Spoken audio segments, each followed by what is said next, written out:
پرندوں سے دل بہلایا کرو۔ سپاہ گیری اس آدمی کے لیے خطرناک کھیل ہے جو عورت اور شراب کا دل دادا ہو۔ یہ الفاظ اپریل 1175 میں صلاح الدین ایوبی نے اپنے چچازاد بھائی خلیفہ الصالح کے ایک امیر سیف الدین کو لکھے تھے۔ ان دونوں نے صلیبیوں کو در پردہ مدد اور ہیرے جواہرات کا لالچ دیا اور صلاح الدین ایوبی کو شکست دینے کی سازش کی تھی۔ صلیبی یہی چاہتے تھے۔ انہوں نے حملہ کیا۔ الصالح اور سیف الدین نے ان کی مدد کی۔ صلاح الدین ایوبی نے ان سب کو شکست دی۔ امیر سیف الدین اپنا مال و متاع چھوڑ کر بھاگا۔ اس کی ذاتی خیمہ گاہ سے رنگ برنگے پرندے، حسین اور جوان رقاصائیں اور گانے والیاں، ساز اور سازندے اور شراب کے مٹکے برآمد ہوئے۔ صلاح الدین ایوبی نے ان سب کو شکست دی۔ امیر سیف الدین اپنا مال و متاع چھوڑ کر بھاگا۔ اس کی ذاتی خیمہ گاہ سے رنگ برنگے پرندے، حسین اور جوان رقاصائیں اور گانے والیاں، ساز اور سازندے اور شراب کے مٹکے برآمد ہوئے۔ صلاح الدین ایوبی نے پرندوں کو، ناچنے گانے والیوں اور ان کے سازندوں کو رہا کر دیا اور امیر سیف الدین کو اس مضمون کا خط لکھا: تم دونوں نے کفار کی پشت پناہی کر کے ان کے ہاتھوں میرا نام و نشان مٹانے کی ناپاک کوشش کی، مگر یہ نہ سوچا کہ تمہاری یہ سازش عالم اسلام کا بھی نام و نشان مٹا سکتی ہے۔ تم اگر مجھ سے حسد کرتے تھے تو مجھے قتل کر دیا ہوتا۔ تم مجھ پر 2 قاتلانہ حملے کرا چکے ہو۔ دونوں ناکام رہے۔ اب ایک اور کوشش کر دیکھو، ہو سکتا ہے کہ کامیاب ہو جاؤ۔ اگر تم مجھے یہ یقین دلا دو کہ میرا سر میرے تن سے جدا ہو جائے تو اسلام اور زیادہ سربلند ہوگا، تو رب کعبے کی قسم میں تمہاری تلوار سے اپنا سر کٹاؤں گا اور تمہارے قدموں میں رکھ دینے کی وصیت کروں گا۔ میں تمہیں صرف یہ بتا دینا چاہتا ہوں کہ کوئی غیر مسلم مسلمان کا دوست نہیں ہو سکتا۔ تاریخ تمہارے سامنے ہے، اپنا ماضی دیکھو۔ شاہ فرینک ریمانڈ جیسے اسلام دشمن صلیبی تمہارے دوست صرف اس لیے بنے کہ تم نے انہیں مسلمانوں کے خلاف میدان میں اترنے کی شے اور مدد دی تھی۔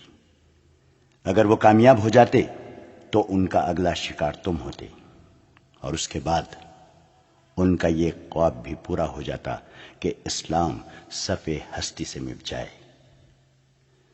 تم جنگجو قوم کے فرد ہو۔ فن سپاہ گیری تمہارا قومی پیشہ ہے۔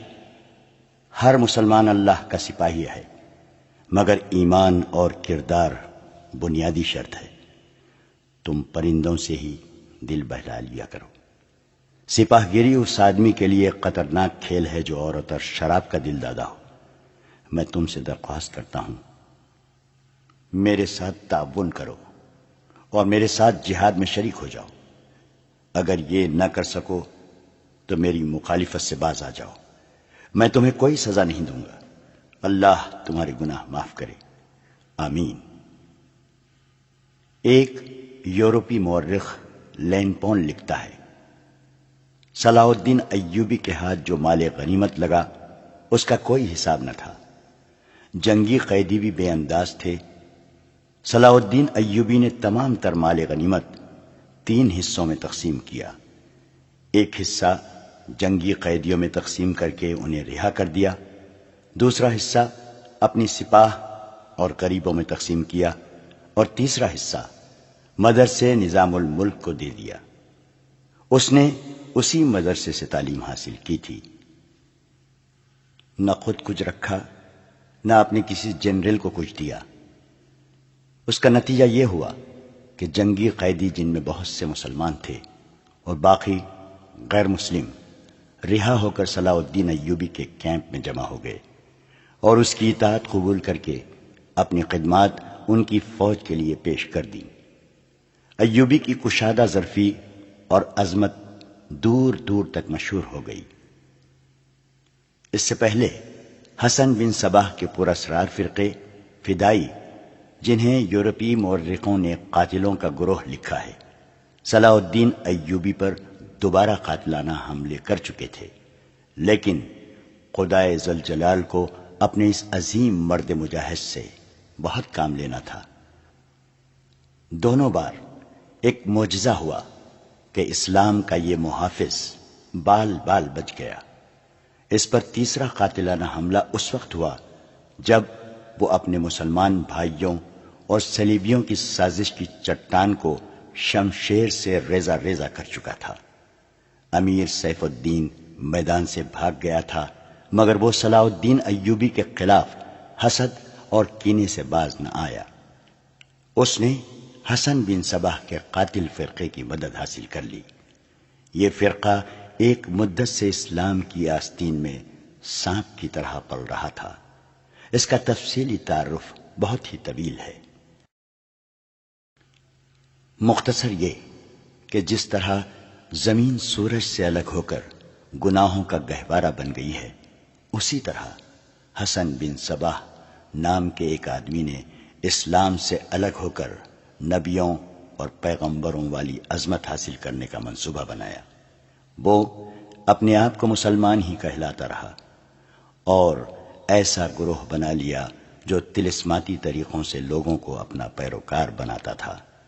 اس مقصد کے لیے اس گروہ نے نہایت حسین لڑکیاں، نشہ آور جڑی بوٹیاں، ہیپنوٹزم اور چرب زبانی جیسے طریقے اختیار کیے۔ بہشت بنائی جس میں جا کر پتھر بھی موم ہو جاتے تھے۔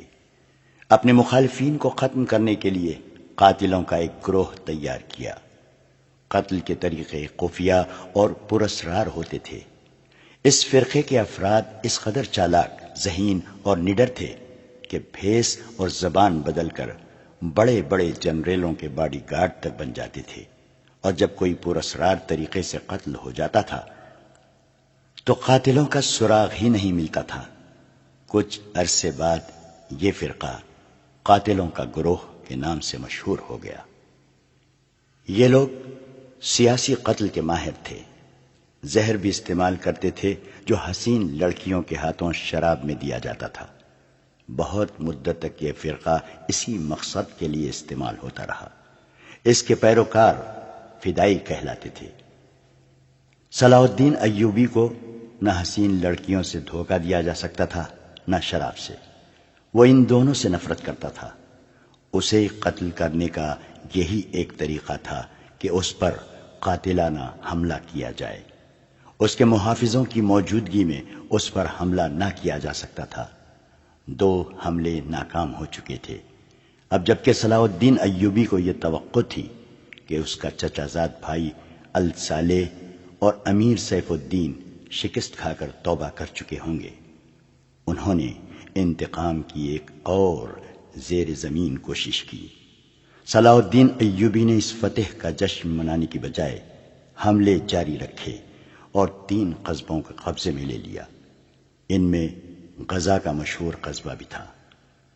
اسی قصبے کے گرد و نواح میں ایک روز صلاح الدین ایوبی امیر جاوا الاسدی کے خیمے میں دوپہر کے وقت غنودگی کے عالم میں سستا رہا تھا۔ اس نے اپنی وہ پگڑی نہیں اتاری تھی جو میدان جنگ میں اس کے سر کو صحرا کے سورج اور دشمن کی تلوار سے محفوظ رکھتی تھی۔ خیمے کے باہر اس کے محافظوں کا دستہ موجود اور چوکس تھا۔ باڈی گارڈز کے اس دستے کا کمانڈر ذرا سی دیر کے لیے وہاں سے چلا گیا۔ ایک محافظ نے صلاح الدین ایوبی کے خیمے کے گرے ہوئے پردوں میں سے جھانکا۔ اسلام کی عظمت کے پاسبان کی آنکھیں بند تھیں۔ وہ پیٹھ کے بل لیٹا ہوا تھا۔ اس محافظ نے باڈی گارڈز کی طرف دیکھا۔ ان میں سے 3-4 باڈی گارڈز نے اس کی طرف دیکھا۔ محافظ نے اپنی آنکھیں بند کر کے کھولی۔ 3-4 محافظ اٹھے اور دوسروں کو باتوں میں لگا لیا۔ محافظ خیمے میں چلا گیا، کمر بند سے خنجر نکالا، دبے پاؤں چلا اور پھر چیتے کی طرح سوئے ہوئے صلاح الدین ایوبی پر جست لگائی۔ خنجر والا ہاتھ اوپر اٹھا، عین اسی وقت صلاح الدین ایوبی نے کروٹ بدلی۔ یہی نہیں بتایا جا سکتا کہ محافظ خنجر کہاں مارنا چاہتا تھا، دل میں یا سینے میں، مگر ہوا یوں کہ خنجر صلاح الدین ایوبی کی پگڑی کے بالائی حصے میں اتر گیا اور سر سے بال برابر دور رہا۔ پگڑی سر سے اتر گئی۔ صلاح الدین ایوبی بجلی کی تیزی سے اٹھا۔ اسے یہ سمجھنے میں دیر نہ لگی کہ یہ سب کیا ہے۔ اس پر اس سے پہلے ایسے 2 حملے ہو چکے تھے۔ اس نے اس پر بھی حیرت کا اظہار نہ کیا کہ حملہ آور اس کے اپنے باڈی گارڈز کے لباس میں تھا، جسے اس نے خود اپنے باڈی گارڈز کے لیے منتخب کیا تھا۔ اس نے ایک سانس جتنا عرصہ بھی ضائع نہ کیا۔ حملہ آور اس کی پگڑی سے خنجر کھینچ رہا تھا۔ ایوبی سر سے ننگا تھا۔ اس نے حملہ آور کی ٹھوڑی پر پوری طاقت سے گھونسا مارا۔ ہڈی ٹوٹنے کی آواز سنائی دی۔ حملہ آور کا جبڑا ٹوٹ گیا تھا۔ وہ پیچھے کو گرا اور اس کے منہ سے ہیبت ناک آواز نکلی۔ اس کا خنجر صلاح الدین ایوبی کی پگڑی میں رہ گیا تھا۔ ایوبی نے اپنا خنجر نکال لیا۔ اتنے میں 2 محافظ دوڑتے اندر آئے۔ ان کے ہاتھوں میں تلواریں تھیں۔ صلاح الدین ایوبی نے انہیں کہا کہ اسے زندہ پکڑ لو، مگر یہ دونوں محافظ صلاح الدین ایوبی پر ٹوٹ پڑے۔ صلاح الدین ایوبی نے ایک خنجر سے 2 تلواروں کا مقابلہ کیا۔ یہ مقابلہ 1-2 منٹ کا تھا، کیونکہ تمام باڈی گارڈز اندر آ گئے تھے۔ صلاح الدین ایوبی یہ دیکھ کر حیران رہ گیا کہ اس کے باڈی گارڈز 2 حصوں میں تقسیم ہو کر ایک دوسرے کو لہو لہان کر رہے تھے۔ اسے چونکہ معلوم نہیں تھا کہ ان میں اس کا دشمن کون اور دوست کون ہے، وہ اس معرکے میں شریک نہ ہو سکا۔ کچھ دیر بعد جب باڈی گارڈز میں سے چند ایک مارے گئے، کچھ بھاگ گئے اور بعض زخمی ہو کر بے حال ہو گئے، تو انکشاف ہوا کہ اس دستے میں جو صلاح الدین ایوبی کی حفاظت پر مامور تھا، 7 محافظ فدائی تھے جو صلاح الدین ایوبی کو قتل کرنا چاہتے تھے۔ انہوں نے اس کام کے لیے صرف 1 فدائی خیمے میں بھیجا تھا۔ اندر صورتحال بدل گئی، چنانچہ باقی بھی اندر چلے گئے، اصل محافظ بھی اندر گئے۔ وہ صورتحال سمجھ گئے اور صلاح الدین ایوبی بچ گیا۔ اس نے اپنے پہلے حملہ آور کی شہرک پر تلوار کی نوک رکھ کر پوچھا کہ وہ کون ہے اور اسے کس نے بھیجا ہے۔ سچ بولنے کے بدلے صلاح الدین ایوبی نے اسے جاں بخشی کا وعدہ دیا۔ اس نے بتا دیا کہ وہ فدائی ہے اور اسے کیمشتکن، جسے بعض مورخوں نے گمشتگین لکھا ہے، نے اس کام کے لیے بھیجا تھا۔ کیمشتکن الصالح کے قلعے کا گورنر تھا۔ اصل کہانی سنانے سے پہلے یہ ضروری معلوم ہوتا ہے کہ ان واقعات سے پہلے کے دور کو دیکھا جائے۔ صلاح الدین ایوبی کے نام، اس کی عظمت اور تاریخ اسلام میں اس کے مقام اور کارناموں سے کون واقف نہیں ہے؟ ملت اسلامیہ تو اسے بھول ہی نہیں سکتی، مسیحی دنیا بھی اسے ہمیشہ یاد رکھے گی۔ لہذا یہ ضروری معلوم نہیں ہوتا کہ صلاح الدین ایوبی کا شجرہ نسب تفصیل سے بیان کیا جائے۔ ہم جو کہانی سنانے لگے ہیں وہ اس نوعیت کی ہے جس کی وسعت کے لیے تاریخ کا دامن تنگ ہوتا ہے۔ یہ تفصیلات واقعہ نگاروں اور قلمکاروں کی ریکارڈ کی ہوئی ہوتی ہیں، کچھ سینہ بسینہ اگلی نسلوں تک پہنچتی ہیں۔ تاریخ کے دامن میں صلاح الدین ایوبی کے صرف کارنامے محفوظ کیے گئے ہیں۔ ان سازشوں کا ذکر بہت کم آیا ہے جو اپنوں نے اس کے خلاف کی اور اس کی بڑھتی ہوئی شہرت اور عظمت کو داغدار کرنے کے لیے اسے ایسی لڑکیوں کے جال میں پھانسنے کی بار بار کوشش کی گئی جن کے حسن میں طلسماتی اثر تھا۔ تاریخ اسلام کا یہ حقیقی ڈرامہ 23 مارچ 1169 کے روز سے شروع ہوتا ہے، جب صلاح الدین ایوبی کو مصر کا وائسرائے اور فوج کا کمانڈر ان چیف بنایا گیا۔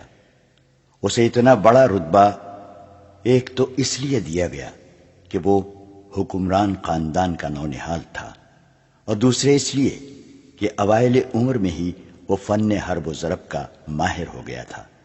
سپاہ گیری ورثے میں پائی تھی۔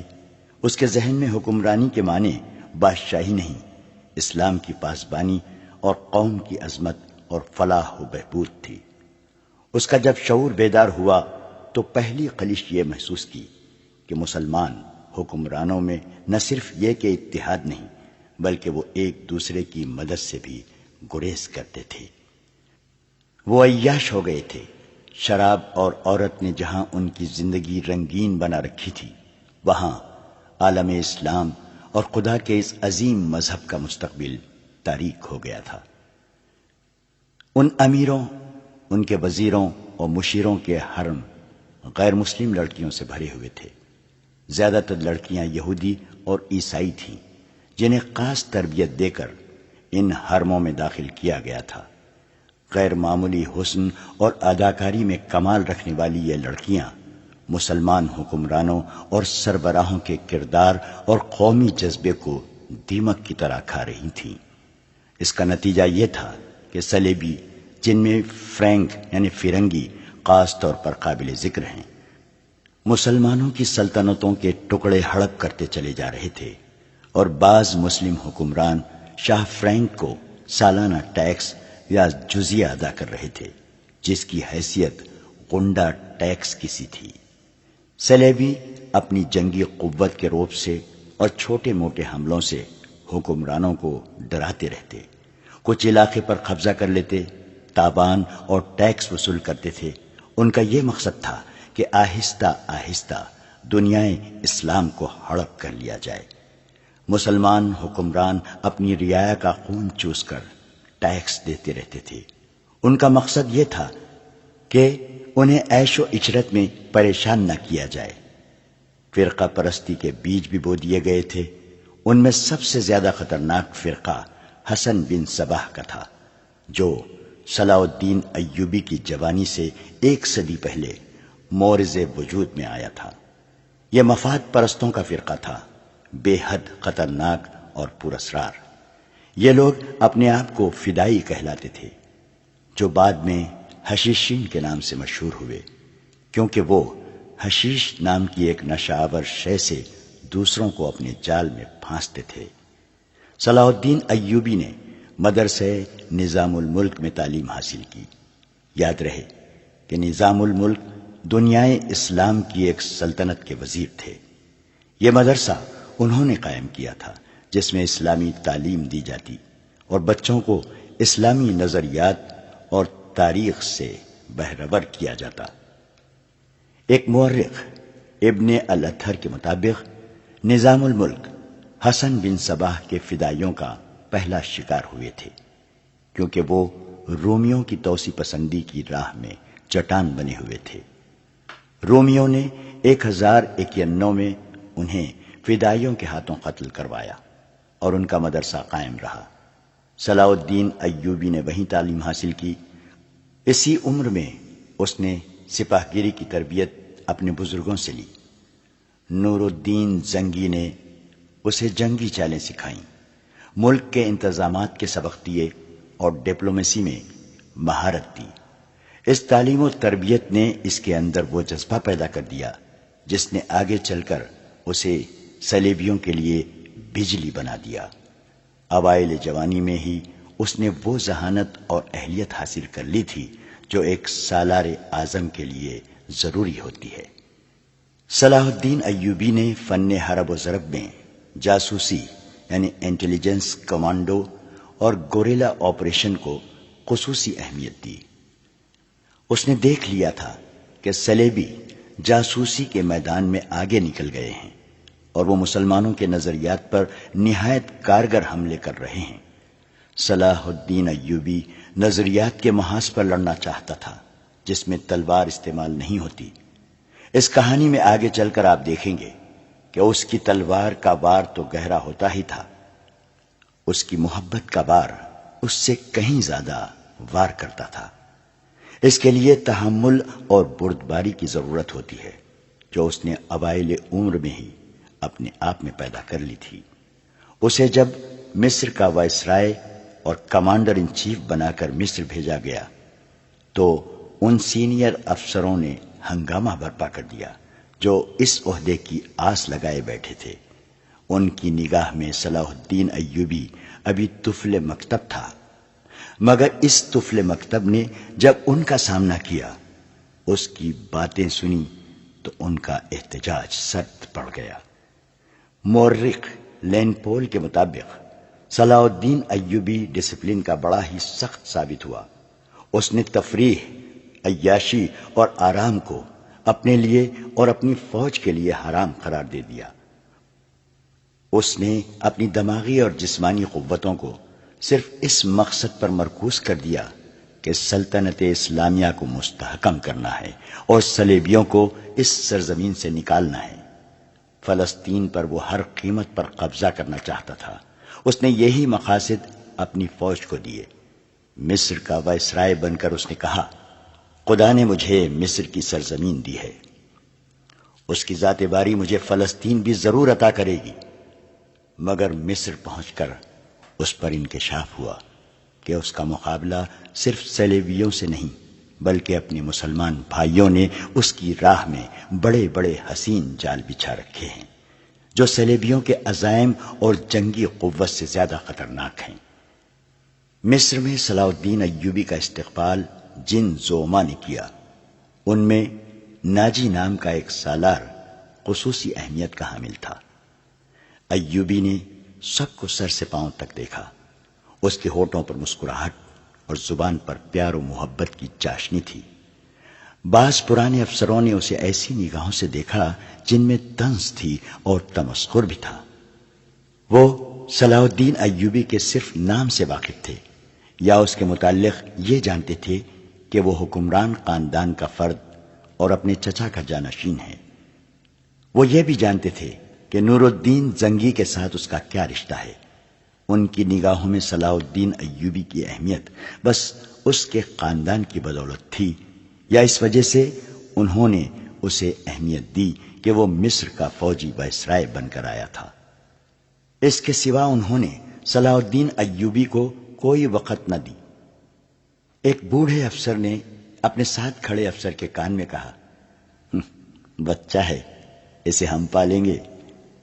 مورخ اور اس وقت کے واقعہ نگار یہ نہیں بتا سکتے کہ صلاح الدین ایوبی نے ان لوگوں کی نظریں بھانپ لی تھی یا نہیں۔ وہ استقبال کرنے والے اس ہجوم میں بچہ لگ رہا تھا۔ البتہ جب وہ ناجی کے سامنے مصافحے کے لیے رکا تو ایوبی کے چہرے پر تبدیلی سی آ گئی تھی۔ وہ ناجی سے ہاتھ ملانا چاہتا تھا، لیکن ناجی جو اس کے باپ کی عمر کا تھا، سب سے پہلے درباری خوشامدیوں کی طرح جھکا، پھر ایوبی سے بغل گیر ہو گیا۔ اس نے ایوبی کی پیشانی چوم کر کہا، میرے خون کا آخری قطرہ بھی تمہاری جان کی حفاظت کے لیے بنے گا۔ تم میرے پاس زنگی اور شرکو کی امانت ہو۔ میری جان عظمت اسلام سے زیادہ قیمتی نہیں۔ صلاح الدین ایوبی نے ناجی کا ہاتھ چوم کر کہا، محترم، اپنے خون کا ایک ایک قطرہ سنبھال کر رکھیے، صلیبی سیاہ گھٹاؤں کے مانند چھا رہے ہیں۔ ناجی جواب میں صرف مسکرایا، جیسے صلاح الدین ایوبی نے کوئی لطیفہ سنایا ہو۔ صلاح الدین ایوبی اس تجربے کار سالار کی مسکراہٹ کو غالباً نہیں سمجھ سکا۔ ناجی فاطمی خلافت کا پروردہ سالار تھا۔ وہ مصر میں باڈی گارڈز کا کمانڈر تھا، جس کی نفری 50,000 تھی اور ساری کی ساری نفری سوڈانی تھی۔ یہ فوج اس دور کے جدید ہتھیاروں سے مسلح تھی اور یہ فوج ناجی کا ہتھیار بن گئی تھی، جس کے زور پر وہ بے تاج بادشاہ بنا بیٹھا تھا۔ وہ سازشوں اور مفاد پرستی کا دور تھا۔ اسلامی دنیا کی مرکزیت ختم ہو چکی تھی۔ صلیبیوں کی بھی نہایت دلکش تخریب کاریاں شروع ہو چکی تھیں۔ زر پرستی اور طیش کا دورہ تھا۔ جس کے پاس ذرا سی بھی طاقت تھی اسے وہ اپنے اقتدار کے تحفظ کے لیے اور دولت سمیٹنے کے لیے استعمال کرتا تھا۔ سوڈانی باڈی گارڈز فوج کا کمانڈر ناجی مصر میں حکمرانوں اور دیگر سربراہوں کے لیے دہشت بنا ہوا تھا۔ خدا نے اسے سازش ساز دماغ دیا تھا۔ اسے اس دور کا بادشاہ ساز کہا جاتا تھا، بنانے اور بگاڑنے میں خصوصی مہارت رکھتا تھا۔ اس نے صلاح الدین ایوبی کو دیکھا تو اس کے چہرے پر بالکل اسی طرح مسکراہٹ آ گئی جس طرح کمزور سی بھیڑ کو دیکھ کر بھیڑیے کے دانت نکل آتے ہیں۔ ایوبی اس زہر قند کو نہ سمجھ سکا۔ اس کے لیے سب سے زیادہ اہم آدمی ناجی تھا، کیونکہ وہ 50,000 باڈی گارڈز کا کمانڈر تھا اور صلاح الدین کو اس فوج کی ضرورت تھی۔ صلاح الدین ایوبی سے کہا گیا کہ حضور بڑی لمبی مسافت سے تشریف لائے ہیں، پہلے آرام کر لیں۔ تو اس نے کہا، میرے سر پر جو دستار رکھ دی گئی ہے میں اس کے اہل نہ تھا، اس دستار نے میرا آرام اور میری نیند حرام کر دی ہے۔ کیا آپ حضرات مجھے اس چھت کے نیچے نہیں لے چلیں گے جہاں میرے فرائض میرا انتظار کر رہے ہیں؟ کیا حضور کام سے پہلے طعام پسند نہیں فرمائیں گے؟ اس کے نائب نے پوچھا۔ صلاح الدین ایوبی نے کچھ سوچا اور ان کے ساتھ چل پڑا۔ لمبے تڑنگے قوی ہیکل باڈی گارڈز اس عمارت کے سامنے کھڑے تھے جس میں کھانے کا انتظام کیا گیا تھا۔ ایوبی نے ان گارڈز کے ہتھیار دیکھے تو اس کے چہرے پر رونق آ گئی، مگر یہ رونق دروازے میں قدم رکھتے ہی غائب ہو گئی۔ وہاں 4 نوجوان لڑکیاں جن کے جسموں میں زہر شکن لچک اور شانوں پر بکھرے ہوئے ریشمی بالوں میں قدرت کا حسن سمویا ہوا تھا، ہاتھوں میں پھولوں کی پتیوں سے بھری ہوئی خوشنما ٹوکریاں اٹھائے کھڑی تھی۔ انہوں نے صلاح الدین ایوبی کے راستے میں پتیاں بکھیرنی شروع کر دی اور اس کے ساتھ دف کی تال پر طاؤس و رباب اور شہنائیوں کا مسحور کن نغمہ ابھرا۔ ایوبی نے راستے میں پھولوں کی پتیاں دیکھ کر قدم پیچھے کر لیا۔ ناجی اور اس کا نائب اس کے دائیں بائیں تھے، وہ دونوں جھک گئے اور اسے آگے چلنے کی دعوت دی۔ یہ وہ انداز تھا جسے مغل بادشاہوں نے ہندوستان میں رائج کیا تھا۔ صلاح الدین ایوبی پھولوں کی پتیاں مسلنے نہیں آیا۔ ایوبی نے ایسی مسکراہٹ سے کہا جو ان لوگوں نے پہلے کم ہی کبھی کسی ہونٹوں پر دیکھی تھی، ہم حضور کے راستے میں آسمان سے تارے بھی نوچ کر بچھا سکتے ہیں۔ ناجی نے کہا، اگر میری راہ میں کچھ بچھانا چاہتے ہو تو وہ ایک ہی چیز ہے جو میرے دل کو بھاتی ہے۔ صلاح الدین ایوبی نے کہا، آپ حکم دیں۔ نائب نے کہا، وہ کون سی چیز ہے جو حضور کے دل کو بہلاتی ہے؟ صلیبیوں کی لاشیں۔ صلاح الدین ایوبی نے مسکرا کر کہا، مگر فوراً ہی اس کی مسکراہٹ غائب ہو گئی۔ اس کی آنکھوں میں شعلے نکلنے لگے۔ اس نے دھیمی آواز میں جس میں قہر اور عتاب چھپا ہوا تھا کہا، مسلمان کی زندگی پھولوں کی سیل نہیں، جانتے نہیں ہو صلیبی سلطنت اسلامیہ کو چوہوں کی طرح کھا رہے ہیں، اور جانتے ہو وہ کیوں کامیاب ہو رہے ہیں؟ صرف اس لیے کہ ہم نے پھولوں کی پتیوں پر چلنا شروع کر دیا ہے۔ ہم نے اپنی بچیوں کو ننگا کر کے ان کی عصمتیں رون ڈالی ہیں۔ میری نظریں فلسطین پر لگی ہوئی ہیں۔ تم میری راہ میں پھول بچھا کر مصر سے بھی اسلام کا پرچم اتروا دینا چاہتے ہو؟ اس نے سب کو ایک نظر دیکھا اور دبدبی سے کہا، اٹھا لو یہ پھول، اٹھا لو یہ میرے راستے سے۔ میں نے ان پر قدم رکھا تو میری روح کانٹوں سے چھلنی ہو جائے گی۔ ہٹا دو لڑکیوں کو میرے راستے سے، کہیں ایسا نہ ہو کہ میری تلوار ان کے اتنے دلکش سنہرے بالوں میں الجھ کر بیکار ہو جائے۔ حضور کی جاہ وہ حشمت، مجھے حضور نہ کہو۔ صلاح الدین ایوبی نے بولنے والے کو یوں ٹوک دیا جیسے تلوار سے کسی کافر کی گردن کاٹ دی ہو۔ اس نے کہا، حضور وہ تھے جن کا تم کلمہ پڑھتے ہو اور جن کا میں غلام بے دام ہوں۔ میری جان فدا ہو اس حضور صلی اللہ علیہ وسلم پر جن کے مقدس پیغام کو میں نے سینے پر کندہ کر رکھا ہے۔ میں یہی پیغام لے کے مصر آیا ہوں۔ صلیبی مجھ سے یہ پیغام چھین کر بحر روم میں ڈبو دینا چاہتے ہیں، شراب میں غرق کر دینا چاہتے ہیں۔ میں بادشاہ بن کے نہیں آیا۔ لڑکیاں کسی کے اشارے پر پھولوں کی پتیاں سمیٹ کر وہاں سے ہٹ گئی تھیں۔ صلاح الدین ایوبی تیزی سے دروازے کے اندر چلا گیا۔ ایک وسیع کمرہ تھا، اس میں ایک لمبی میز رکھی تھی جس پر رنگ برنگے پھول بکھرے ہوئے تھے اور ان کے درمیان روسٹ کیے ہوئے بکروں کے بڑے بڑے ٹکڑے، سالم مرغ اور جانے کیسے کیسے کھانے سجے ہوئے تھے۔ صلاح الدین ایوبی رک گیا اور اپنے نائب سے پوچھا، کیا مصر کا ہر ایک باشندہ اسی قسم کا کھانا کھاتا ہے؟ نہیں حضور، نائب نے جواب دیا، غریب لوگ تو ایسے کھانے کے خواب بھی نہیں دیکھ سکتے۔ تم سب کس قوم کے فرد ہو؟ صلاح الدین ایوبی نے پوچھا۔ کیا ان لوگوں کی قوم الگ ہے جو ایسے کھانوں کے خواب بھی نہیں دیکھ سکتے؟ کسی طرف سے کوئی جواب نہ پا کر اس نے کہا، اس جگہ جس قدر ملازم ہیں اور یہاں جتنے سپاہی ڈیوٹی پر ہیں ان سب کو اندر بلاؤ، یہ کھانا انہیں کھلا دو۔ اس نے لپک کر ایک روٹی اٹھائی، اس پر 2-3 بوٹیاں رکھیں اور کھڑے کھڑے کھانے لگا۔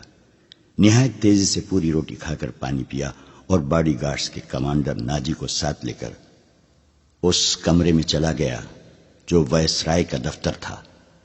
2 گھنٹے بعد ناجی باہر نکلا، دوڑ کر اپنے گھوڑے پر سوار ہوا، ایڑ لگائی اور نظروں سے اوجھل ہو گیا۔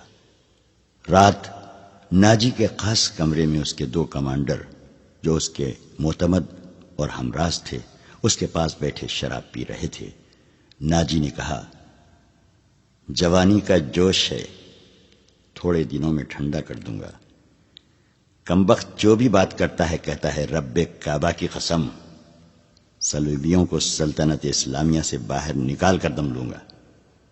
صلاح الدین ایوبی، ایک کمانڈر نے طنز کیا، اتنا بھی نہیں جانتا کہ سلطنت اسلامیہ کا دم نکل چکا ہے، اب سوڈانی حکومت کریں گے۔ کیا آپ نے اسے بتایا نہیں کہ یہ 50,000 کا لشکر سوڈانی ہے؟ دوسرے کمانڈر نے ناجی سے پوچھا، اور یہ لشکر جسے وہ اپنی فوج سمجھتا ہے صلیبیوں کے خلاف نہیں لڑے گا؟ تمہارا دماغ ٹھکانے ہے؟ ناجی نے کہا، میں اسے یہ یقین دلانا چاہتا ہوں کہ یہ 50,000 سوڈانی شیر اس کے اشارے پر صلیبیوں کے پرخچے اڑا دیں گے۔ لیکن ناجی چپ ہو کر سوچ میں پڑ گیا۔ لیکن کیا؟ اس نے مجھے حکم دیا ہے کہ مصر کے باشندوں کی ایک فوج تیار کرو۔ ناجی نے کہا، اس نے کہا ہے کہ ایک ہی ملک کی فوج مناسب نہیں ہوتی، وہ مصر کے لوگوں کو بھرتی کر کے ہماری فوج میں شامل کرنا چاہتا ہے۔ تو آپ نے کیا جواب دیا؟ میں نے کہا ہے کہ آپ کے حکم کی تعمیل ہوگی، ناجی نے جواب دیا، مگر میں ایسے حکم کی تعمیل نہیں کروں گا۔ مزاج کا کیسا ہے؟ ادروش نے پوچھا۔ ضد کا پکا معلوم ہوتا ہے، ناجی نے جواب دیا، آپ کی دانش اور تجربے کے سامنے وہ کچھ بھی نہیں لگتا۔ دوسرے کمانڈر نے کہا، نیا نیا امیر مصر بن کے آیا ہے، کچھ روز یہ نشہ طاری رہے گا۔ میں یہ نشہ اترنے نہیں دوں گا، ناجی نے کہا، اسے اسی نشے میں بدمست کر کے ماروں گا۔ بہت دیر تک یہ تینوں صلاح الدین ایوبی کے خلاف باتیں کرتے رہے اور اس مسئلے پر غور کرتے رہے کہ اگر صلاح الدین ایوبی نے ناجی کی بے تاج بادشاہی کے لیے خطرہ پیدا کر دیا تو وہ کیا کارروائی کریں گے۔ ادھر سلطان صلاح الدین ایوبی اپنے نائبین کو سامنے بٹھائے یہ ذہن نشین کرا رہا تھا کہ وہ حکومت کرنے نہیں آیا اور نہ کسی کو حکومت کرنے دے گا۔ اس نے انہیں کہا کہ اسے جنگی طاقت کی ضرورت ہے، اور اس نے یہ بھی کہا کہ اسے یہاں کا فوجی ڈھانچہ بالکل پسند نہیں۔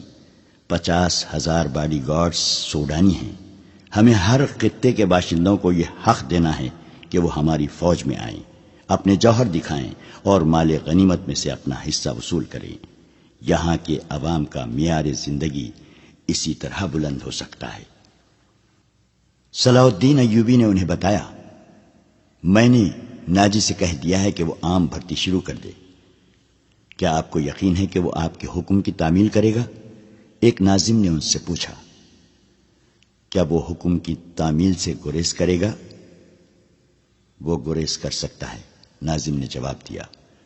فوجی امور اسی کے سپرد ہیں، وہ کسی سے حکم لیا نہیں کرتا، اپنی منوایا کرتا ہے۔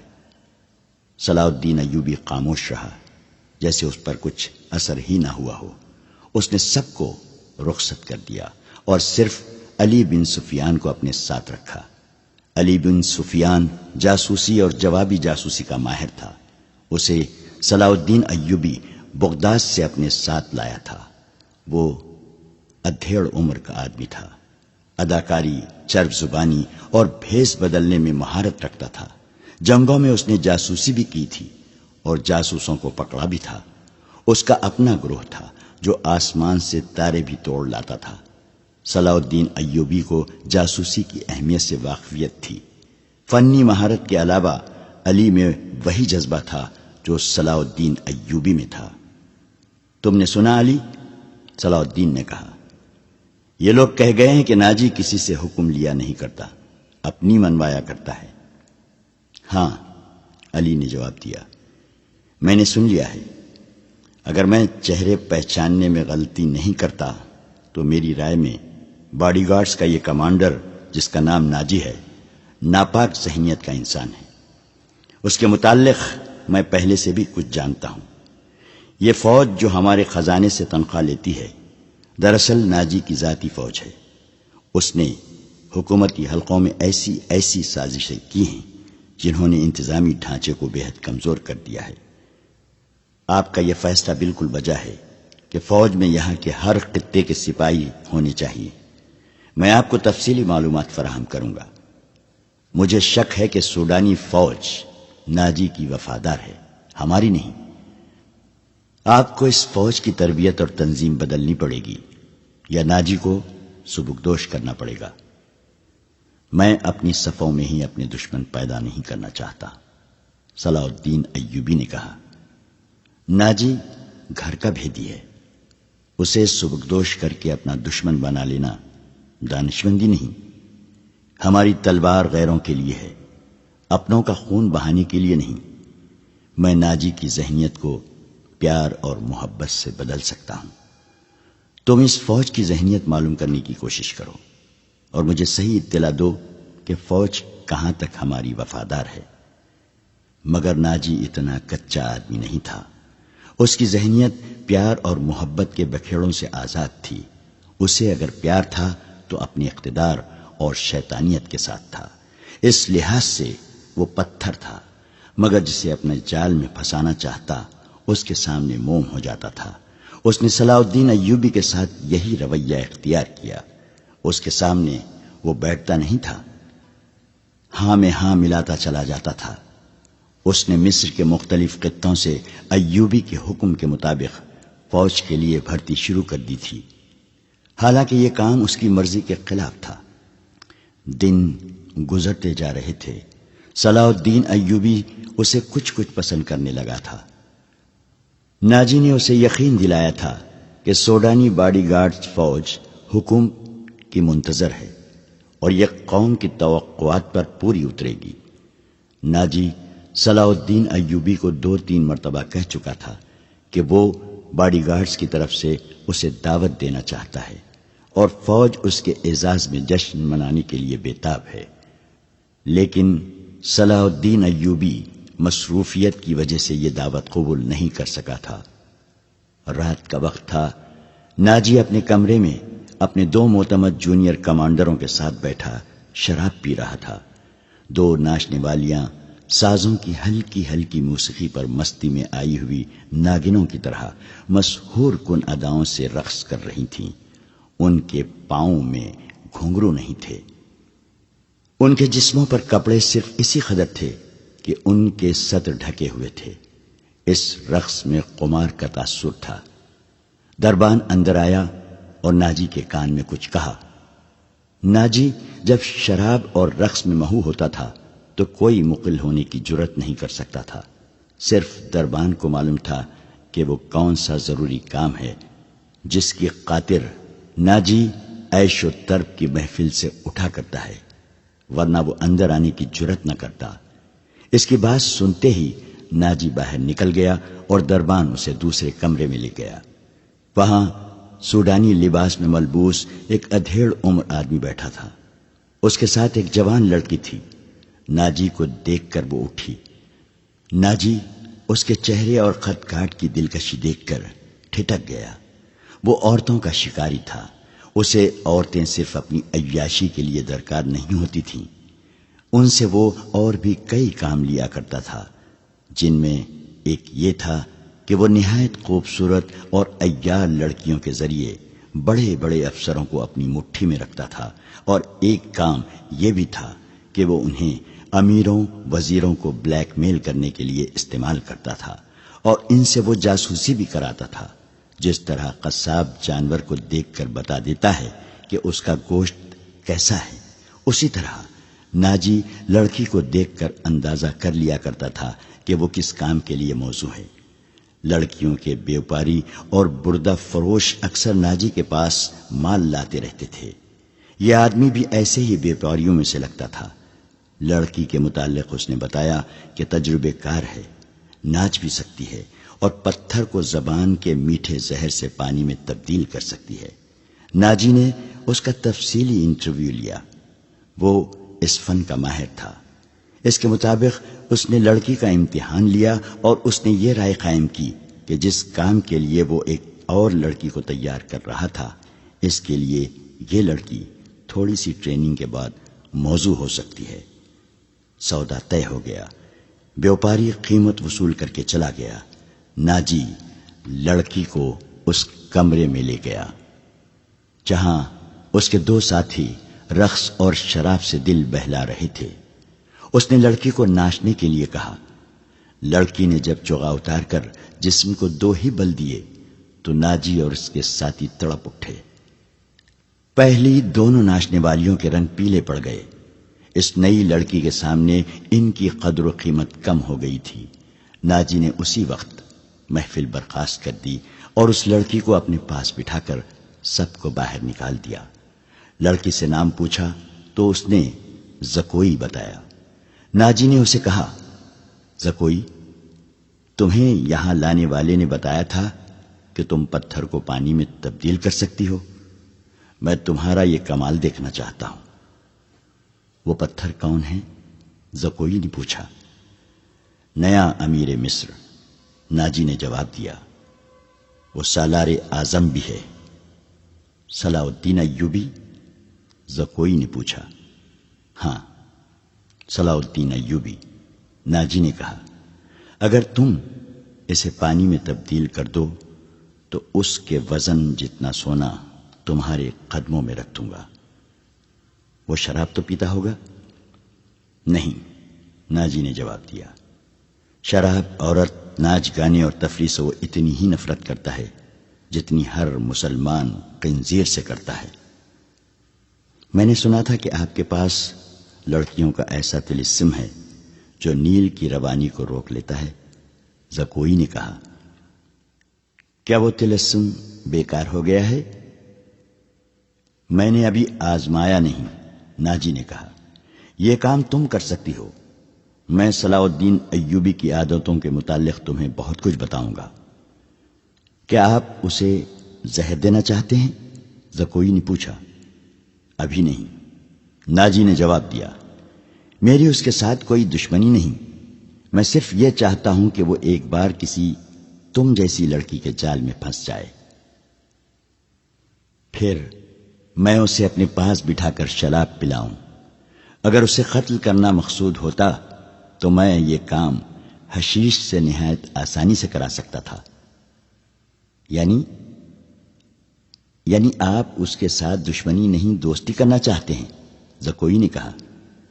اتنا برجستہ جملہ سن کر ناجی چند لمحے لڑکی کو دیکھتا رہا۔ وہ اس کی توقع سے زیادہ ذہین تھی۔ ہاں زکوئی۔ ناجی نے اس کے ملائم بالوں پر ہاتھ پھیر کر کہا، میں اس کے ساتھ دوستی کرنا چاہتا ہوں، ایسی دوستی کہ وہ میرا ہم نوالا ہم پیالہ بن جائے۔ آگے میں جانتا ہوں کہ مجھے اس سے کیا کام لینا ہے، ناجی نے کہا اور ذرا سوچ کر بولا۔ لیکن میں تمہیں یہ بھی بتا دینا ضروری سمجھتا ہوں کہ ایک جادو صلاح الدین ایوبی کے ہاتھ میں بھی ہے. اگر تمہارے حسن اور ناز و انداز پر اس کا جادو چل گیا تو میں تمہیں زندہ نہیں رہنے دوں گا. اگر تم نے مجھے دھوکہ دیا تو تم ایک دن سے زیادہ زندہ نہیں رہ سکو گی. صلاح الدین ایوبی تمہیں موت سے بچا نہیں سکے گا. تمہاری زندگی اور موت میرے ہاتھ میں ہے. تم مجھے دھوکہ نہیں دے سکو گی. اسی لیے میں نے تمہارے ساتھ کھل کر باتیں کی ہیں، ورنہ میرے رتبے اور حیثیت کا آدمی ایک پیشہ ور لڑکی کے ساتھ پہلی ملاقات میں ہی ایسی باتیں کبھی نہ کرتا. یہ آپ کو آنے والا وقت ہی بتائے گا کہ کون کس کو دھوکہ دیتا ہے. زکوئی نے کہا، مجھے یہ بتائیے کہ صلاح الدین ایوبی تک میری رسائی کس طرح ہوگی؟ میں اسے ایک جشن میں بلا رہا ہوں. ناجی نے کہا، اسے رات اپنے ہاں رکھوں گا اور تمہیں اس کی خوابگاہ میں داخل کر دوں گا. میں نے تمہیں اسی مقصد کے لیے بلایا ہے. آگے میں سنبھال لوں گی. وہ رات گزر گئی اور پھر اور کئی راتیں گزر گئیں. صلاح الدین ایوبی انتظامی کاموں میں اور نئی فوج تیار کرنے میں اتنا مصروف رہا کہ ناجی کی دعوت قبول کرنے کا وقت نہ نکال سکا. علی بن سفیان نے اسے ناجی کے متعلق جو رپورٹ دی اس سے وہ پریشان ہو گیا. اس نے علی سے کہا، تو اس کا مطلب یہ ہے کہ یہ شخص صلیبیوں سے زیادہ خطرناک ہے. یہ ایک سانپ ہے جسے مصر کی عمارت آستین میں پال رہی ہے. علی بن سفیان نے ناجی کی تقریب کاری کی تفصیل سنائی کہ اس نے کس طرح کس بڑے آدمی کو اپنے ہاتھ میں لیا اور انتظامیہ میں من مانی کرتا رہا. پھر کہا، اور جس سوڈانی سپاہ کا وہ سالار ہے وہ ہماری بجائے اس کی وفادار ہے. کیا آپ اس کا کوئی علاج سوچ سکتے ہیں؟ صرف سوچ ہی نہیں سکتا، صلاح الدین ایوبی نے جواب دیا. علاج شروع کر چکا ہوں. مصر سے جو سپاہ بھرتی کی جا رہی ہے اسے میں سوڈانی محافظوں میں گڈ مٹ کر دوں گا. پھر یہ فوج سوڈانی ہوگی نہ مصری. ناجی کی یہ طاقت بکھر کر ہماری فوج میں جذب ہو جائے گی. ناجی کو میں اس کے صحیح ٹھکانے پر لے آؤں گا. اور میں یہ بھی وثوق سے کہہ سکتا ہوں کہ اس نے صلیبیوں کے ساتھ جو گٹھ جوڑ کر رکھا ہے. علی بن سفیان نے کہا، آپ سلطنت اسلامیہ کو ایک مضبوط مرکز پر لا کر اسلام کو وسعت دینا چاہتے ہیں، مگر ناجی آپ کے خواب کو دیوانے کا خواب بنا رہا ہے. تم اس سلسلے میں کیا کر رہے ہو؟ یہ مجھ پر چھوڑے. علی بن سفیان نے جواب دیا، میں جو کچھ کروں گا وہ آپ کو ساتھ ساتھ بتاتا رہوں گا. آپ مطمئن رہیں. میں نے اس کے گرد جاسوسوں کی ایک ایسی دیوار چن دی ہے جس کی آنکھیں بھی ہیں، کان بھی ہیں، اور یہ دیوار متحرک ہے. یوں سمجھ لیں کہ میں نے اسے اپنے جاسوسی کے قلعے میں قید کر لیا ہے. صلاح الدین ایوبی کو علی بن سفیان پر اس قدر اعتماد تھا کہ اس سے اس کی درپردہ کاروائی کی تفصیل نہ پوچھی. علی نے اس سے پوچھا، معلوم ہوا ہے کہ وہ آپ کو جشن پر مدعو کر رہا ہے. اگر یہ بات صحیح ہے تو اس کی دعوت اس وقت قبول کیجیے گا جب میں آپ کو بتاؤں گا. ایوبی اٹھا اور ہاتھ پیٹھ پیچھے رکھ کر ٹہلنے لگا. اس کی آہ نکل گئی. وہ رک گیا اور بولا، بن سفیان، زندگی اور موت اللہ کے ہاتھ میں ہے. بے مقصد زندگی سے کیا یہ بہتر نہیں کہ انسان پیدا ہوتے ہی مر جائے؟ کبھی کبھی یہ سوچ دماغ میں آ جاتی ہے کہ وہ لوگ شاید خوش نصیب ہیں جن کی قومی حص مردہ ہوتی ہے اور جن کا کوئی کردار نہیں ہوتا. بڑے مزے سے جیتے اور اپنی آئی پر مر جاتے ہیں. وہ بد نصیب ہیں امیر محترم. علی نے کہا. ہاں بن سفیان. صلاح الدین ایوبی نے کہا، میں جب انہیں خوش نصیب کہتا ہوں تو یہی بات معلوم نہیں کون میرے کان میں کہہ دیتا ہے جو تم نے کہی ہے. مگر سوچتا ہوں کہ ہم نے تاریخ کا دھارا اس موڑ پر نہ بدلا تو ملت اسلامیہ بکھر کر وادیوں، جنگلوں اور صحراؤں میں کھو جائے گی. ملت کی خلافت 3 حصوں میں بٹ گئی ہے. امیر منمانی کر رہے ہیں اور صلیبیوں کے اعلی کار بنتے جا رہے ہیں. مجھے یہ ڈر بھی محسوس ہونے لگا ہے کہ مسلمان اگر زندہ رہے تو وہ ہمیشہ صلیبیوں کے غلام اور آلائے کار رہیں گے۔ وہ اسی پہ خوش رہیں گے کہ زندہ ہیں مگر قوم کی حیثیت سے وہ مردہ ہوں گے۔ ذرا نقشہ دیکھو علی، آدھی صدی میں دیکھو ہماری سلطنت کا نقشہ کتنا سکڑ گیا ہے۔ وہ خاموش ہو گیا، سر جھکا کر ٹہلنے لگا، پھر رک گیا اور سر کو جھٹک کر علی بن سفیان کو دیکھا۔ کہنے لگا، جب تباہی اپنے اندر سے اٹھے تو اسے روکنا محال ہوتا ہے۔ اگر ہماری خلافت اور امارتوں کا یہی حال رہا تو صلیبیوں کو ہم پر حملے کرنے کی ضرورت پیش نہیں آئے گی۔ وہ آگ جس میں ہم اپنا ایمان، اپنا کردار اور اپنی قومیت جلا رہے ہیں، اس میں صلیبی آہستہ آہستہ تیل ڈالتے رہیں گے۔ ان کی سازشیں ہمیں آپس میں لڑاتی رہیں گی۔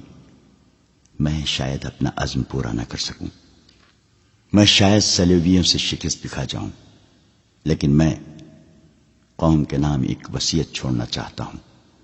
وہ یہ ہے کہ کسی غیر مسلم پر کبھی بھروسہ نہ کرنا۔ ان کے خلاف لڑنا ہے تو لڑ کر مر جانا، کسی غیر مسلم کے ساتھ کبھی سمجھوتا اور کوئی معاہدہ نہ کرنا۔ آپ کا لہجہ بتا رہا ہے جیسے آپ اپنے عزم سے مایوس ہو گئے ہیں۔ علی بن سفیان نے کہا۔ مایوس نہیں، صلاح الدین ایوبی نے کہا، جذباتی۔ علی، میرا ایک حکم متعلقہ شعبے تک پہنچا دو، بھرتی تیز کر دو اور کوشش کرو کہ فوج کے لیے زیادہ سے زیادہ ایسے آدمی رکھو جو جنگ کا تجربہ حاصل کر چکے ہوں۔ ہمارے پاس اتنی لمبی تربیت کا وقت نہیں ہے۔ بھرتی ہونے والوں کا مسلمان ہونا لازمی قرار دے دو، اور تم اپنے لیے ذہن نشین کر لو کہ ایسے جاسوسوں کا ایک دستہ تیار کرو جو دشمن کے علاقے میں جا کر جاسوسی بھی کریں اور شب کو بھی ماریں۔ یہ جابازوں کا دستہ ہوگا، انہیں خصوصی تربیت دو۔ ان میں یہ صفات پیدا کرو کہ اونٹ کی طرح زیادہ سے زیادہ عرصے پیاس برداشت کر سکیں۔ ان کی نظریں عقاب کی طرح تیز ہوں، ان میں صحرائی لومڑی کی مکاری ہو، اور وہ دشمن پر چیتے کی طرح جھپٹنے کی مہارت، دلیری اور طاقت کے مالک ہو۔ ان میں شراب، حشیش وغیرہ کی عادت نہ ہو، اور عورت کے لیے وہ برف کی طرح یکر ہو۔ بھرتی تیز کرا دو بن سفیان، اور یاد رکھو میں ہجوم کا قائل نہیں۔ مجھے لڑنے والوں کی ضرورت ہے، خواہ تعداد تھوڑی ہو، ان میں قومی جذبہ ہو اور وہ میرے عزم کو سمجھتے ہوں۔ کسی کے دل میں یہ شبہ نہ ہو کہ اسے کیوں لڑایا جا رہا ہے۔ اگلے 10 دنوں میں ہزارہا تربیت یافتہ سپاہی امارت مصر کی فوج میں آ گئے۔ ان 10 دنوں میں ناجی نے زکوئی کو ٹریننگ دے دی کہ وہ صلاح الدین ایوبی کو کون کون سے طریقے سے اپنے حسن کے جال میں پھانس کر اس کی شخصیت اور اس کے کردار کو کمزور کر سکتی ہے۔ ناجی کے ہمراز دوستوں نے زکوئی کو دیکھا تو انہوں نے بلا خوف تردید کہا کہ اس لڑکی کو مصر کے فرعون دیکھ لیتے تو خدائی کے دعوے سے دستبردار ہو جاتے۔ ناجی کا جاسوسی کا اپنا نظام تھا، بہت تیز اور دلیر۔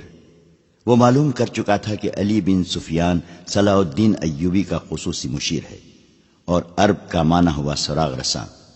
اس نے علی کے پیچھے اپنے جاسوس چھوڑ دیے تھے اور اس نے علی کو قتل کرا دینے کا منصوبہ بھی بنا لیا تھا۔ زکوئی کو ناجی نے صلاح الدین ایوبی کو اپنے دام میں پھانسنے کے لیے تیار کیا تھا، لیکن وہ محسوس نہ کر سکا کہ مراکش کی رہنے والی یہ لڑکی اس کے اپنے اعصاب پر سوار ہو گئی ہے۔ وہ صرف شکل و صورت کی ہی دلکش نہ تھی، بلکہ اس کی باتوں میں ایسا جادو تھا کہ ناجی اسے پاس بٹھا کر اس کے ساتھ باتیں ہی کرتا رہتا تھا۔ اس نے ان 2 ناچنے گانے والی لڑکیوں سے نگاہیں پھیر لی تھیں جو اس کی منظور نظر تھیں۔ 3-4 راتوں سے اس نے ان لڑکیوں کو اپنے کمرے میں نہیں بلایا تھا۔ ناجی سونے کے انڈے دینے والی مرغی تھی جو ان کے قبضے سے نگل کر زکوئی کی آغوش میں انڈے دینے لگی تھی۔ انہوں نے زکوئی کو راستے سے ہٹانے کی ترکیبیں سوچنی شروع کر دی۔ وہ آخر اس نتیجے پر پہنچی کہ اسے قتل کرا دیا جائے، مگر اسے قتل کرانا ممکن نظر نہیں آتا تھا، کیونکہ ناجی نے اسے جو کمرہ دے رکھا تھا اس پر 2 محافظوں کا پہرا رہتا تھا۔ اس کے علاوہ یہ دونوں لڑکیاں اس مکان سے بلا اجازت باہر نہیں جا سکتی تھیں جو ناجی نے انہیں دے رکھا تھا۔ انہوں نے حرم کی خادمہ عورتوں میں سے ایک کو اعتماد میں لینا شروع کر دیا۔ وہ اس کے ہاتھوں زکوئی کو زہر دینا چاہتی تھی۔ علی بن سفیان نے صلاح الدین ایوبی کا محافظ دستہ بدل دیا۔ یہ سب امیر مصر وائسرائے کے پرانے باڈی گارڈ تھے۔ ان کی جگہ اس نے ان سپاہیوں میں سے باڈی گارڈز کا دستہ تیار کر دیا جو نئی بھرتی میں آئے تھے۔ یہ جانبازوں کا منتخب دستہ تھا جو سپاہ گیری میں بھی طاق تھا اور جذبے کے لحاظ سے بھی اس کا ہر سپاہی مرد حر تھا۔ ناجی کو یہ تبدیلی بالکل پسند نہیں تھی، لیکن اس نے صلاح الدین ایوبی کے سامنے اس تبدیلی کی بے حد تعریف کی اور اس کے ساتھ ہی درخواست کی کہ صلاح الدین ایوبی اس کی دعوت قبول کر لے۔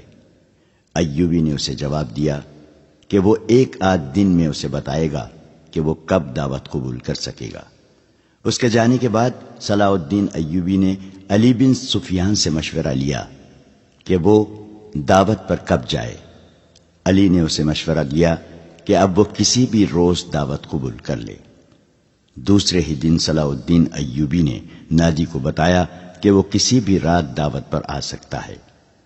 ناجی نے 3 روز بعد کی دعوت دی اور بتایا کہ یہ دعوت کم اور جشن زیادہ ہوگا، اور یہ جشن شہر سے دور صحرا میں مشعلوں کی روشنی میں منایا جائے گا۔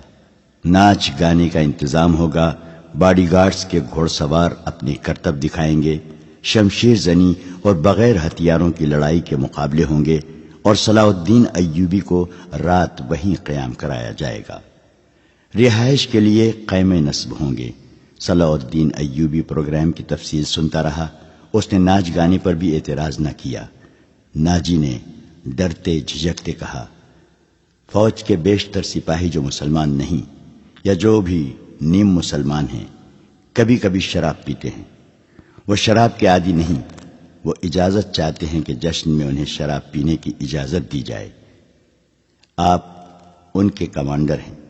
صلاح الدین ایوبی نے کہا، آپ چاہیں تو انہیں اجازت دے دیں، نہ دینا چاہیں تو میں آپ پر اپنا حکم نہیں چلاؤں گا۔ امیر مصر کا اقبال بلند ہو۔ ناجی نے غلاموں کی طرح کہا، میں کون ہوتا ہوں اس کام کی اجازت دینے والا جس کو آپ سخت ناپسند کرتے ہیں؟ انہیں اجازت دے دیں کہ جشن کی رات ہنگامہ آرائی اور بدکاری کے سوا سب کچھ کر سکتے ہیں۔ صلاح الدین ایوبی نے کہا، اگر شراب پی کر کسی نے ہلہ گلہ کیا تو اسے سخت سزا دی جائے گی۔ یہ خبر جب صلاح الدین ایوبی کے اسٹاف تک پہنچی کہ ناجی صلاح الدین ایوبی کے اعزاز میں جو جشن منعقد کر رہا ہے اس میں ناچ گانا ہوگا اور شراب بھی پی جائے گی، اور صلاح الدین ایوبی نے اس جشن کی دعوت ان خرافات کے باوجود قبول کر لی ہے، تو سب حیرت سے ایک دوسرے کا منہ دیکھنے لگے۔ کسی نے کہا کہ ناجی جھوٹ بولتا ہے، وہ دوسروں پر اپنا رعب ڈالنا چاہتا ہے، اور کسی نے یہ رائے دی کہ ناجی کا جادو صلاح الدین ایوبی پر بھی چل گیا ہے۔ یہ رائے ان سربراہوں کو پسند آئی جو ناجی کے ہم نوالا اور ہم پیالہ تھے۔ صلاح الدین ایوبی نے چارج لیتے ہی ان کے لیے عیش و عشرت، شراب نوشی اور بدکاری جرم قرار دے دی تھی۔ اس نے ایسا سخت ڈسپلن رائج کر دیا تھا کہ کسی کو بھی پہلے کی طرح فرائض سے کوتاہی کی جرت نہیں ہوتی تھی۔ وہ اس پر خوش تھے کہ آج نئے امیر مصر نے کسی دعوت میں شراب اور رقص کی اجازت دے دی ہے، تو کل پرسوں وہ خود بھی ان رنگینیوں کا رسیہ ہو جائے گا۔ صرف علی بن سفیان تھا جسے معلوم تھا کہ صلاح الدین ایوبی نے خرافات کی اجازت کیوں دی ہے۔ جشن کی شام آ گئی۔ ایک تو چاندنی رات تھی۔ صحرا کی چاندنی اتنی شفاف ہوتی ہے کہ ریت کے ذرے بھی نظر آ جاتے ہیں۔ دوسرے ہزارہا مشعلوں نے وہاں صحرا کی رات کو دن بنا دیا تھا۔ باڈی گارڈز کا ہجوم تھا جو ایک وسیع میدان کے گرد دیواروں کی طرح کھڑا تھا۔ ایک طرف صلاح الدین ایوبی کے بیٹھنے کے لیے جو مسند رکھی گئی تھی وہ کسی بہت بڑے بادشاہ کا تخت معلوم ہوتی تھی۔ اس کے دائیں بائیں بڑے رتبوں کے مہمانوں کی نشستیں تھیں۔ اس وسیع و عریض تماشا گاہ سے تھوڑی دور مہمانوں کے لیے نہایت خوبصورت خیمے نصب تھے۔ ان سے ہٹ کر ایک بڑا خیمہ صلاح الدین ایوبی کے لیے نصب کیا گیا تھا، جہاں اسے رات بسر کرنی تھی۔ علی بن سفیان نے سورج غروب ہونے سے پہلے وہاں جا کر اس خیمے کے ارد گرد محافظ کھڑے کر دیے تھے۔ جب علی بن سفیان وہاں محافظ کھڑے کر رہا تھا، ناجی زکوئی کو آخری ہدایات دے رہا تھا۔ اس شام زکوئی کا حسن کچھ زیادہ ہی نکھر آیا تھا۔ اس کے جسم سے ایسے عطر کی بھینی بھینی بو اٹھ رہی تھی جس میں سحر کا تاثر تھا۔ اس نے بال اوریاں کندھوں پر پھیلا دیے تھے۔ سفید کندھوں پر سیاہی مائل بھورے بال زاہدوں کی نظروں کو گرفتار کرتے تھے۔ اس کا لباس اس قدر باریک تھا کہ اس کے جسم کے تمام نشیب و فراز صاف نظر آتے تھے۔ اس کے ہونٹوں پر قدرتی تبسم ادھ کھلی کلی کی مانند تھا۔ ناجی نے اسے سر سے پاؤں تک دیکھا اور کہا، صلاح الدین ایوبی پر تمہارے جسمانی حسن کا شاید اثر نہ ہو، اپنی زبان استعمال کرنا۔ وہ سبق بھولنا نہیں جو میں اتنے دنوں سے تمہیں پڑھا رہا ہوں، اور یہ بھی نہ بھولنا کہ اس کے پاس جا کر اس کی لونڈی نہ بن جانا، انجیر کا وہ پھول بن جانا جو درخت کی چوٹی پر نظر آتا ہے مگر درخت پر چڑھ کر دیکھو تو غائب ہو جاتا ہے۔ اسے اپنے قدموں میں بٹھا لینا۔ میں تمہیں یقین دلاتا ہوں کہ تم اس پتھر کو پانی میں تبدیل کر لو گی۔ اسی سرزمین میں کلیوپاترا نے سیزر جیسے مرداہن کو اپنے حسن و جوانی سے پگھلا کر مصر کی ریت میں بہا دیا تھا۔ کلیوپاترا تم سے زیادہ خوبصورت نہیں تھی۔ میں نے تمہیں جو سبق دیے ہیں وہ کلیوپاترا کی چالیں تھی۔ عورت کی یہ چالیں کبھی ناکام نہیں ہو سکتی۔ زکوئی مسکرا رہی تھی اور بڑے غور سے سن رہی تھی۔ مصر کی ریت نے ایک اور کلیوپاترا کو حسین ناگن کی طرح جنم دیا تھا۔ مصر کی تاریخ اپنے آپ کو دہرانے والی تھی۔ سورج غروب ہو گیا تو مشعلیں جل اٹھیں۔ صلاح الدین ایوبی گھوڑے پر سوار آ گیا۔ اس کی دائیں بائیں اور آگے اور پیچھے اس کے ان محافظوں کے گھوڑے تھے جو علی بن سفیان نے منتخب کیے تھے۔ اسی دستے میں سے اس نے 10 محافظ شام سے پہلے ہی یہاں لا کر صلاح الدین ایوبی کے خیمے کے گرد کھڑے کر دیے تھے۔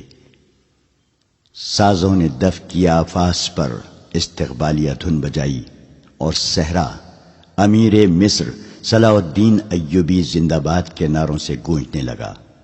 ناجی نے آگے بڑھ کر استقبال کیا اور کہا، آپ کے جانثار عظمت اسلام کے پاسبان آپ کو بصر و چشم خوش آمدید کہتے ہیں۔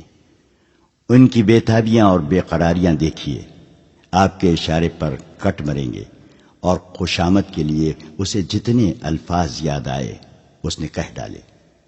جو ہی صلاح الدین ایوبی اپنی شاہانہ نشست پر بیٹھا، سر پر دوڑتے گھوڑوں کی ٹاپوں کی آوازیں سنائی دی۔ گھوڑے جب مشعلوں کی روشنی میں آئے تو سب نے دیکھا کہ 4 گھوڑے دائیں سے اور 4 بائیں سے دوڑے آ رہے تھے۔ ہر ایک پر ایک ایک سوار تھا۔ ان کے پاس ہتھیار نہیں تھے۔ وہ ایک دوسرے کے آمنے سامنے آ رہے تھے۔ صاف ظاہر تھا کہ وہ ٹکرا جائیں گے۔ کسی کو معلوم نہیں تھا کہ وہ کیا کریں گے۔ وہ ایک دوسرے کے قریب آئے تو دونوں فریقوں کے سوار رکابوں میں پاؤں جما کر کھڑے ہو گئے۔ پھر انہوں نے نگاہیں ایک ایک ہاتھ میں کر لی اور دوسرے بازو پھیلا دیے۔ دونوں اطراف کے گھوڑے بالکل آمنے سامنے آ گئے اور سواروں کی دونوں پارٹیاں ایک دوسری سے الجھ گئیں۔ سواروں نے ایک دوسرے کو پکڑنے اور گھوڑے سے گرانے کی کوشش کی۔